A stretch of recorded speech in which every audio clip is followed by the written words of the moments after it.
se charge, le Doc News capte chaque nuage. Prévision, tendance, on analyse. De la météo aux grandes crises. Des courants d'air aux ondes marines. On suit les tempêtes et les ouragans qui s'alignent. Salut à tous, c'est le Doc News. Pour de la news, on est parti sur la tendance météo pour cette semaine. Pour ceux qui l'auraient vu dans la première vidéo, fini la chaleur, temporairement. Mais jusqu'à quand? Bonne question. Là, on va rentrer dans le terme moins technique pour ceux qui auront l'habitude, parce que la première vidéo était un peu dans les termes techniques, donc voilà. Cette semaine, on aura un flux océanique de l'Atlantique +1 qui vient carrément du pôle Nord. Autant vous dire, on va se taper un petit... C'est limite, on arrive déjà... C'est déjà le printemps. Limite, on sera en configuration hiver. Parce qu'avoir des perturbations comme ça qui viennent pile poil du Nord, plus qu'un petit peu d'air polaire et on aura un beau petit combo. Donc voilà, pour cette semaine, il y aura encore quelques inondations, ça c'est sûr, mais pas dans le Nord. Donc les flux transitoires des perturbations ne seront pas... passeront un peu dans le Nord, mais ça portera pas cette flotte, ça c'est sûr. Ça c'est sûr, ça c'est sûr. Ça va être bien, c'est que ça va rétrécir un peu le risque d'incendie dans certaines zones. Dans d'autres, ça fera possiblement pas grand-chose. Mais bon.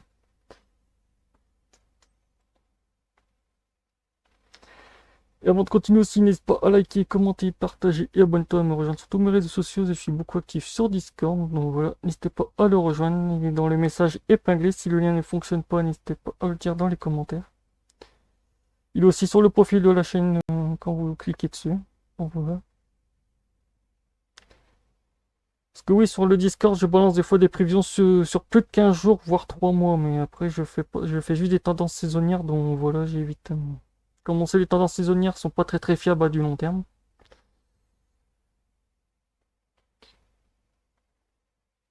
Comme on va partir de mardi, quelques précipitations dans le nord qui apportera un peu de flotte du côté de la Belgique, un peu vers l'Allemagne. Après, à partir de mercredi, ça va commencer à descendre un peu plus bas, ça passera un peu sur le nord de la France.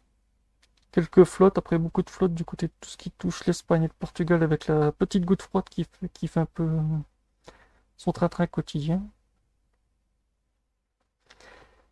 Et à partir de vendredi, là, ça va commencer à devenir intéressant. On aura une perturbation avec beaucoup de pluie entre tout ce qui touche la France et l'Allemagne.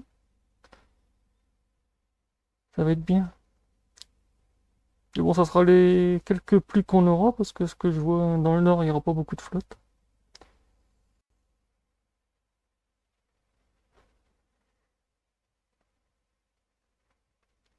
Dans le nord, ça sera quasi que dalle. Dans le sud, on aura jusqu'à 90 mm de précipitation, mais ça sera à voir. Parce qu'au vu des modèles, on serait sur une rivière atmosphérique, dont on vous dire qu'est-ce que le modèle prévoit, ça pourrait être un peu en sous-estimation. Voire voilà, parce que quand on a des rivières atmosphériques, des fois les cumulus de pluie peuvent doubler, voire tripler.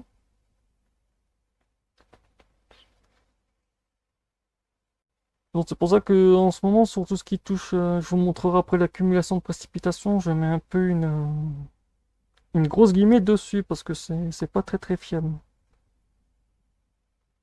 Winter Weaver, après on va faire le Convective Weaver, ça c'est pour voir s'il y a des orages.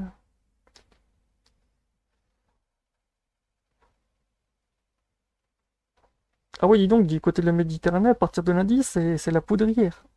Voilà, vache. Accumulation de kilojoules.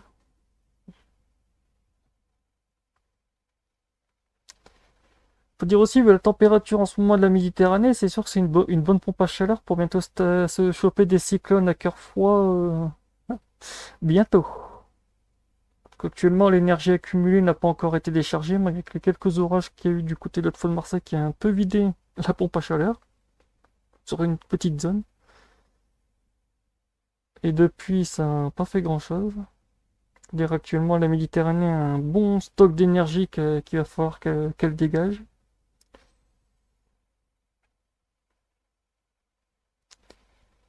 Parce qu'avoir trop d'accumulation de chaleur, c'est pas très bon, parce qu'il suffit que vous ayez un orage qui se forme près de la mer, vous avez un effet de... C'est l'autoroute.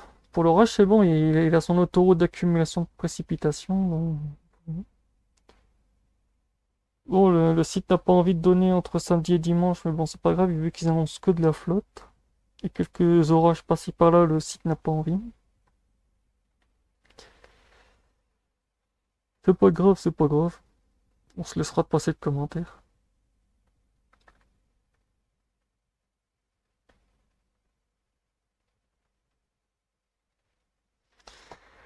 Ouais, bah, comme je vous ai expliqué, ben, si vous voulez de la flotte, ben, vous pourrez y aller en Scandinavie. Après, à ce que je vois, il y a une belle autoroute.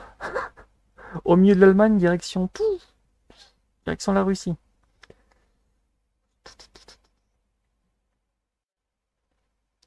C'est l'autoroute.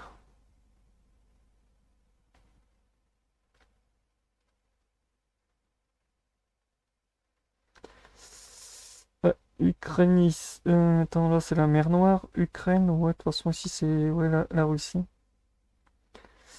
Et ouais, de toute façon c'est la Russie qui prend le masse de flotte.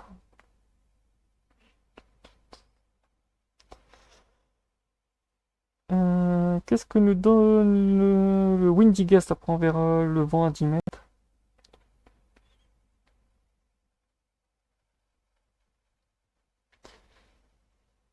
Et on verra après le Pinky Wingest tout ce qui touche le Gust. En gros, c'est l'accumulation des vents maximum sur une semaine. On verra un peu le transit des perturbations. Ah ouais, à partir de mardi, ça commence à bien. Oui. Dis donc, au-dessus d'Angleterre, ça va être sympa, Angleterre-Écosse. Une petite perturbation très très sympa. Mais bon, c'est pas un très très gros creusement pour en faire une vidéo, mais il y aura quand même une très très bonne perturbation.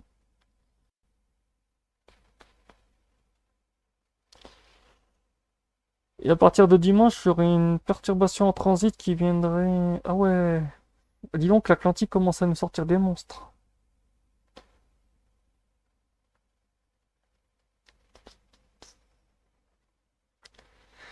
Et pour ceux qui se demandent, bah, actuellement, niveau cyclone dans l'Atlantique, c'est un peu mou du slibard, malgré quelques cyclones qui sont en train de se former actuellement, mais pas assez de puissance avec l'arrivée du sable du Sahara. Fait qu'actuellement, les perturbations qui devaient former des cyclones ont un peu du mal à se former. C'est sûr que quand tu mets du sable dans une perturbation qui veut se former pour un cyclone, c'est un peu compliqué, ça peut foutre du bordel, mais bon, on surveillera ça cette semaine.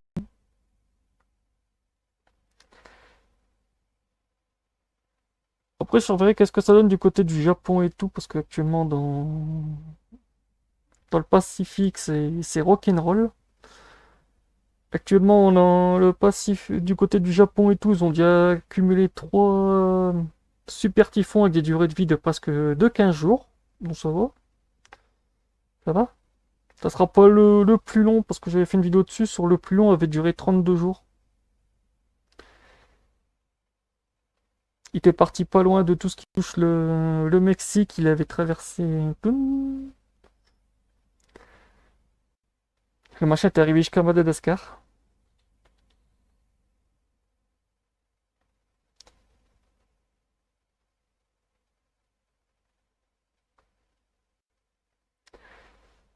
Autant dire voilà, et pour le Windy Guest, ouais, ben en fait, ouais, les perturbations seront comme on voit ici. Ça sera full dans l'océan. Ah bah ça promet pour la pêche du côté de l'Écosse et de l'Angleterre dans. Ouf. Le pire c'est du côté de la Scandinavie. Donc voilà, c'est tout pour cette tendance pour cette semaine. On se retrouve mercredi en live. Donc n'hésitez pas à liker, commenter, partager, abonne-toi et on me rejoindre sur tous mes réseaux sociaux. Je suis beaucoup actif sur Discord. Donc voilà, portez-vous bien. Tchuss.